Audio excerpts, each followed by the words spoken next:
Halo teman-teman, selamat pagi. Salam mahasiswa. Semoga kita selalu diberi kesehatan. Ya, perkenalkan nama saya Fandi Simanjuntak. Saya mahasiswa dari Universitas Simalungun Pematang Siantar, Fakultas Ekonomi, jurusan Manajemen, semester 4, kelas B1, dengan NPM 195000141. Ingin memperlihatkan hasil jurnalistik saya sebagai penilaian untuk ujian akhir semester. Semoga dapat menambah wawasan dan pengetahuan. Terima kasih. Ya baik, jadi berikut analisa saya terhadap dunia usaha terpapar virus corona. Ya, karena pada saat ini industri dalam negeri sudah mengeluh kekurangan pasokan bahan baku sejak pekan lalu karena pengiriman dari Tiongkok yang terganggu. Bahwa virus corona mulai berdampak pada rantai pasokan perdagangan global.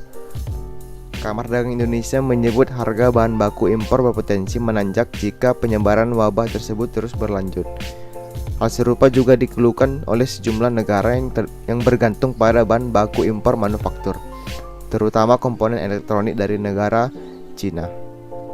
Jadi jika kondisi ini terus berlanjut, jadi harga bahan baku impor akan meningkat. Kenaikannya berpotensi mencapai 1% hingga 2%, bahkan berpotensi lebih tinggi. Kondisi ini akan berdampak pada penilaian peningkatan biaya beban produksi yang kemudian berpengaruh pada daya saing ekspor dan produktivitas manufaktur nasional. Oleh karena itu, pemerintah dapat memfasilitasi pengusaha untuk melakukan substitusi bahan baku impor dari negara lain. Ini agar disrupsi terhadap kegiatan produksi nasional tidak meningkat. Nah, jika penyebaran virus corona yang berlarut-larut mengganggu pertumbuhan ekonomi Indonesia, kalau terlalu lama berlangsung, misalnya hingga akhir kuartal 1 2021, pemerintah harus merevisi asumsi pertumbuhan ekonomi, ekspor, dan inflasi.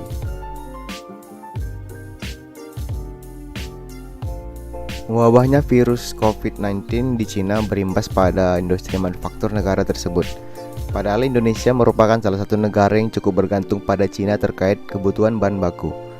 Yang terjadi jika pengimpor bahan baku dari Indonesia mencari produk impor bahan baku dari negara lain ialah tentunya ini akan mempengaruhi harga dan akan berpengaruh pada daya saing industri itu sendiri. Menteri Keuangan Sri Mulyani mengatakan bahan baku industri manufaktur tanah air masih bergantung sekitar 20-30% dari Cina. Bahkan ada yang sampai 50%. Pemerintah pun berdasarkan Presiden Joko Widodo akan mempermudah perusahaan Indonesia untuk melakukan impor bahan baku produksinya.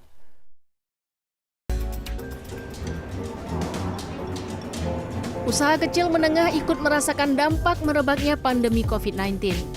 Sepinya pembeli membuat puluhan pedagang di Mall CBD Ciledug, Tangerang, Banten memilih tutup toko pada Selasa siang. Menurut keterangan pedagang, sepinya pengunjung sudah terjadi sejak 1 pekan terakhir. Para pedagang memilih tutup karena tak sanggup membayar gaji karyawan dan sewa toko sebesar Rp25 juta per bulan. Para pedagang pun mendatangi kantor pengelola pusat perbelanjaan meminta dispensasi sewa bulanan sebesar 50%. Namun belum ada jawaban dari pihak pengelola. Untuk mengakali pendapatan, pedagang memanfaatkan jualan secara online. Penurunan pendapatan juga dialami pengusaha usaha laundry atau jasa cuci pakaian. Sejumlah usaha laundry di kawasan Duren Sawit dan Cipinang, Jakarta Timur mengalami penurunan omset 20 hingga 50%. Menurut keterangan pengusaha jasa laundry, konsumen memilih mencuci sendiri pakaiannya untuk mencegah penyebaran COVID-19.